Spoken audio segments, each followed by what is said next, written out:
You and your mother get the 70 square foot storage room. My husband, who got stuck between a rock and a hard place living in my parents' home, had an outburst right after we finished renovating. My husband snapped. He started saying he would kick me and my mother out and live with his own mother in my parents' house, which was remodeled to look exactly like our new house. I was shaking with anger as I realized my parents' house, filled with memories of my late father, had been taken over. My name is Lisa Matthews, and I turned 33 this year. I've been married to my husband, Thomas, for 8 years. We both work and live with my mother at my parents' house. It's okay because our jobs are very close by. It was a sort of curveball situation, you know. My father passed away before I got married. I was hesitant to leave my mother alone to get married, but my husband said, "If you're worried about leaving your mom alone, let's live together." I was really happy when he agreed to live in the home my father built for us. Although it is an old home, it's a home filled with memories for my mother and I. My husband is the youngest of 3 brothers, and my mother-in-law seemed to have spoiled her eldest son a lot. My husband often complained about the vast difference in treatment between him and his eldest brother. Because of his lightweight position as the youngest child, he was able to make the decision to live at my parents' house. I made up my mind to marry him after hearing these words. However, there was one person who was against my husband living in my family home. It was my husband's mother, my mother-in-law. Perhaps she felt as if her own son had been stolen.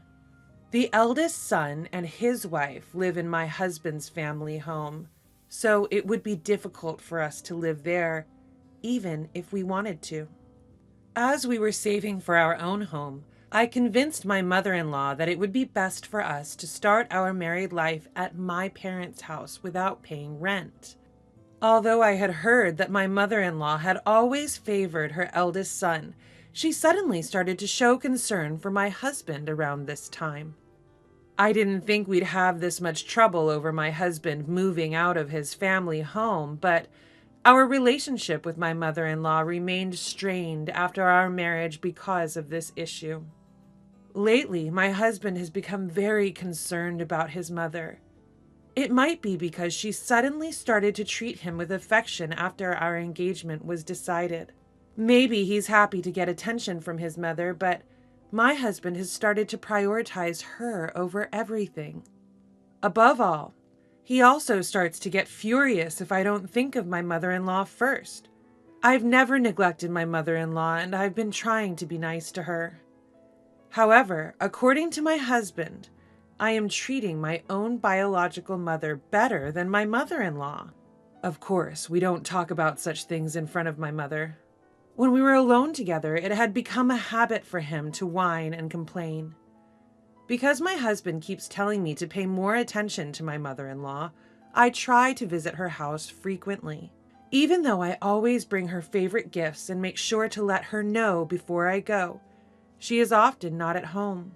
I could feel that she was obviously avoiding me, but I had no choice but to go because I knew that if I didn't, my mother-in-law would complain to my husband that I never visit or bring her anything. Every time my sister-in-law, the wife of the oldest brother, apologizes and hands over the gifts to my mother-in-law.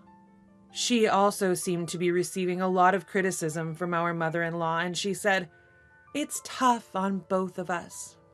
We're the same age and we get along really well." I thought that my mother-in-law's attitude would soften as the years went by, even though things had been strained at first as newlyweds. But I was very wrong. Even after 8 years of marriage, her attitude has not changed at all. A lot has changed over the 8 years since we got married. My father-in-law passed away, and twins were born to the eldest son and his wife. There have been various changes in our family. The house of my in-laws is particularly lively now. The eldest son and his wife have many children, and with the recent birth of the twins, they now have 5 children. Moreover, all of them were boys. Because of the excessive liveliness, my mother-in-law seemed overwhelmed, and my husband asked me if we could take care of my mother-in-law in our house for a little while. Actually, my brother-in-law told my husband that his wife was having a hard time, and he wanted their mother to do some housework. But my brother-in-law's wife told me that our mother-in-law didn't want to do any of it, and could she stay at our house instead? Although we had an extra room, the house was terribly old. I proposed to my husband that if my mother-in-law was going to live with us temporarily, we might need to renovate the house. My husband seemed to think I would object to keeping my mother-in-law, and he looked surprised at my reaction. I wasn't really keen on the idea myself, but I agreed in hopes that my brother-in-law's wife would have a break. My husband works for a construction company, and renovations are his expertise. It can be sure that my husband will take care of everything. I'll leave it to you because you're the expert. I said so and decided to renovate this house. My mother is getting old, so it was a good opportunity to consider making the house accessible by removing the steps and installing the handrails. During the renovation, my mother and I stayed at my sister's house, and my husband stayed temporarily in a weekly rental apartment with my mother-in-law. But the incident happened on the day when the renovation was completed. Up to this point, I had believed that the house was being transformed into a comfortable home. I was looking around the house under my husband's guidance. There are no steps and handrails in various places, making it possible to live in the house for a long time, even when one gets old. My husband had cleverly made a hobby room for himself. I decided to accept it. Since he is a contributor to the renovation, let's at least give him credit for that. After being shown all the rooms, I suddenly realized there were no rooms for my mother and I. The room my mother used to use was now my mother-in-law's room. Where's Mom's room? You haven't shown it to me yet. I didn't care about my own room, but it was strange that there was no room for my mother. I just showed you, my husband said, laughing. I had a bad feeling about this. Huh? You haven't shown me yet. You and your mom get the 70 square foot storage room, my husband replied. I couldn't believe my ears. Indeed, I was shown the 70 square foot storage room earlier. It was the place in the house that received the least sunlight. A dark storage room with only a small window. Are you joking? Don't say stupid things, I retorted. My mother-in-law intervened between my husband and I. It's been 8 years since you became my daughter-in-law, but you still haven't learned how to behave as a wife. You're not qualified to be a wife if you're going to bite back at your husband. This house was beautifully rebuilt by Thomas. If you don't like that room, why don't you get a divorce and leave? She spat out. The word divorce suddenly flashed in front of me, and I lost my patience, my blood rushing to my head. Thinking that I wouldn't dare to divorce, my husband was laughing. At that moment, all the affection built up over 8 years of marriage flew away. I see. This was your plan from the beginning. If you don't like the 70 square foot storage room, why don't you put your mom in a facility? There's no room anyway. It must be hard for you to have 2 mothers under the same roof. I glared at my husband, who dared to say such a thing. Come to think of it, my brother-in-law's wife told me. Since the renovation was decided, my husband and mother-in-law were always stuck together and talking about something. My husband, having never indulged before, was now behaving like a child towards his mother, doting on her in front of my brother-in-law and his children. Ever since the renovation was decided, my mother-in-law was thrilled to have a new house and a quiet environment, and my husband was eagerly waiting to live with his beloved mother. Seeing the 2 of them attached at the hip and grinning, I started to feel sick. I took my stunned mother's arm and, making loud footsteps, walked out the front door. I deliberately stomped on the hallway as I walked, thinking at least it might do some damage. My mother followed me, bewildered, as we left our family home. The triumphant laughter of my husband and mother-in-law echoed from behind us. I couldn't forgive my husband's betrayal after living together as a couple for 8 years. All I could think about was getting revenge. When we finally returned to my sister's house, we were so overwhelmed we just collapsed. It was all too much to even put into words. My mother was still in shock. "Do you think they've taken over our house?" she muttered after taking a sip of the tea my sister had made. Her words were like a punch in the gut. This was the result of me agreeing to the renovation my husband suggested and leaving everything to him. "We have to reclaim our house, our home, filled with so many memories. The house that Dad built for us," she whispered. I squeezed her hand tightly. Half measures were not enough for me. "We can't just sit back and do nothing. We're going to fight this head on." My mother looked up at me. "What are we going to do?" "I have a plan." I revealed my plan to my mother. She looked a bit surprised, but nodded in agreement. "If it's your idea, Lisa, I won't oppose it." With that one sentence from my mother, our counterattack against my husband and mother-in-law began. A few days later, I saw a moving truck parked near our family home. From afar, I could see my mother-in-law directing my husband to bring in her belongings. Judging from the amount of luggage, it was clear that she intended to move in for good, not just temporarily. My mother-in-law didn't lift a finger, just gave instructions to my husband. He happily helped her with the move. Seeing his face made my anger towards them grow even more. After checking the situation at my family home, I visited our lawyer with a real estate agent. I thought it was the only way to counter my husband's betrayal. I explained to the lawyer everything that had happened after the renovation and how my husband and mother-in-law had taken over our house. At first, he was shocked. But after hearing about my husband's terrible behavior, he shared our anger. And so we were able to secure the full cooperation of both the lawyer and the real estate agent. A week after my husband and mother-in-law had taken over my family home, I visited again. When I rang the doorbell, my cheerful mother-in-law appeared. "Hello, who's there?" "Oh, it's you." Her face soured as soon as she saw me. "I have something important to discuss today. I'm coming in." "Oh, I'm sorry. You're acting as if you were the owner of this house. It's easy to forget that it's actually my house," I said sarcastically and walked straight into the house. The house, having been renovated and filled with new furniture and appliances, was no longer the family home I remembered. It felt as if my childhood memories had been completely wiped away. My husband was relaxing in the living room at the back. Like my mother-in-law, he looked displeased at the sight of me and said, "What's up with you barging into people's houses like that?" "You. Long time no see. I have something important to discuss today." I had my lawyer present as well, and I faced my husband across the table. "What's up? You decided to live in a tiny studio apartment? Got a mover for just one guy?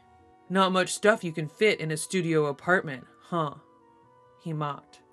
I was pissed off at my husband's attitude, but I had decided to remain calm today. No matter what, I was bound to win this.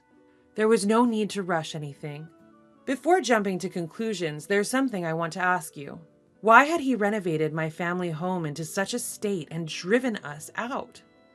I wanted to confirm his true intentions. I thought we had been living as a happily married couple with no major disputes since our marriage. I was sure his relationship with my mother was also good.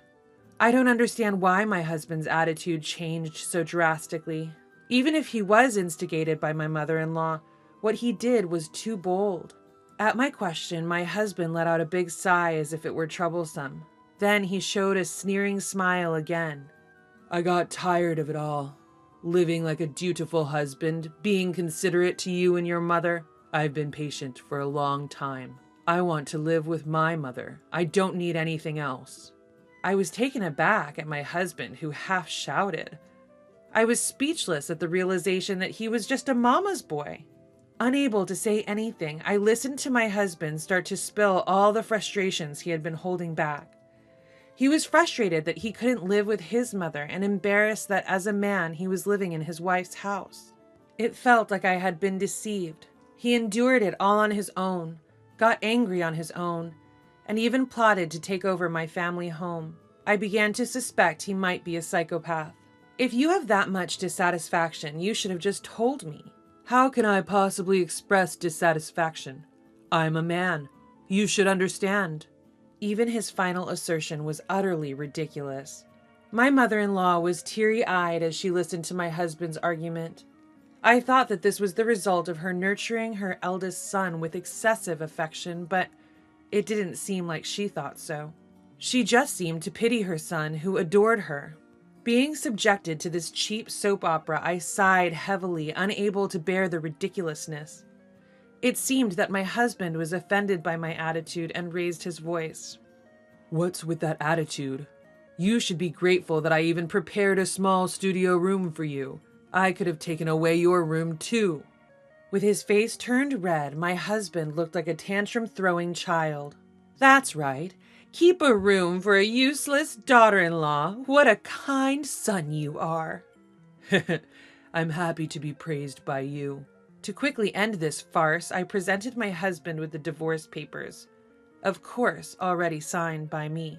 Please divorce me. I don't want to stay married after being treated like this. Then I showed him the registration of the house, explaining that it was one of the properties I had inherited from my father and it was under my name. Looking at the documents, my husband seemed to realize something. I won't divorce. I did the renovation. Even if the property is under your name, it should be considered as both of ours. I will absolutely not divorce. It seemed my husband realized that if we divorced, he would be kicked out of this house. Even if you don't want to divorce, what made you think you could stay here? The house is in my name. It's my property, so I've sold it. I spread out another document before my husband, a sales contract for the land and house. Both he and my mother-in-law leaned in to check the names and dates on the paper. Since this house is already sold, you'll need to move out promptly. We have potential buyers, so you should leave by today or tomorrow. With a smile, I told the two of them. Their faces turned pale. Whether you divorce or not, you cannot live in this house. I don't want to see your faces anymore. So I want you to divorce. Hold on. Why? Wasn't this your house? My mother-in-law had mistakenly thought that the house belonged to my husband. He probably hadn't expected me to take such drastic measures. He seemed to have assumed that I would accept some kind of compromise and forgive him. But I'm not that naive, and my love for my husband has cooled. I don't have a shred of mercy left. Please discuss the details with my lawyer. Don't come directly to me. If we are kicked out of this house, where will we? Yeah, we thought we finally found a place where we could peacefully spend our retirement, and a maid. My mother-in-law seemed to have thought of my mother and me as maids rather than family.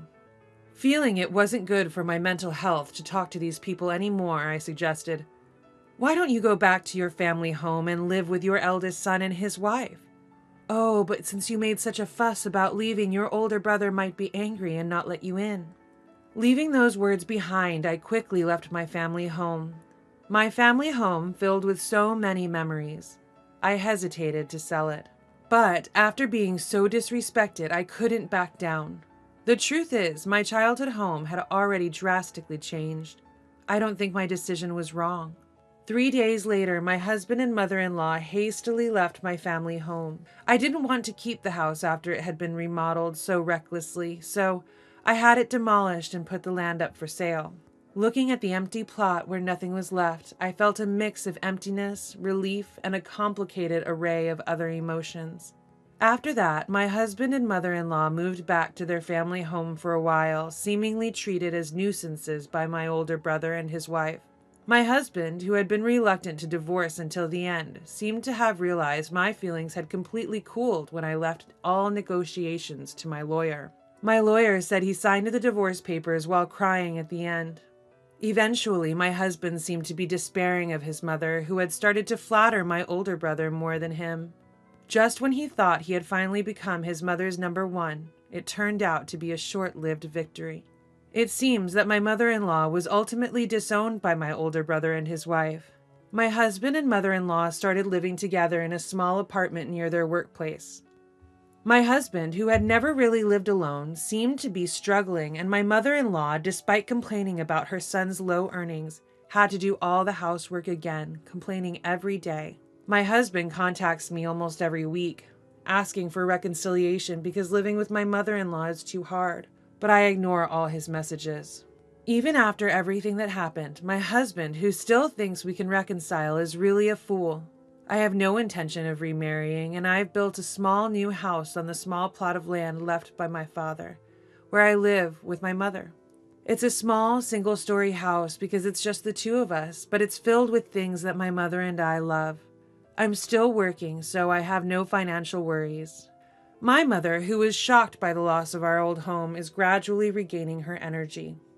Even though we're now strangers, my sister-in-law from my older brother's family brings her children over to play at our new house.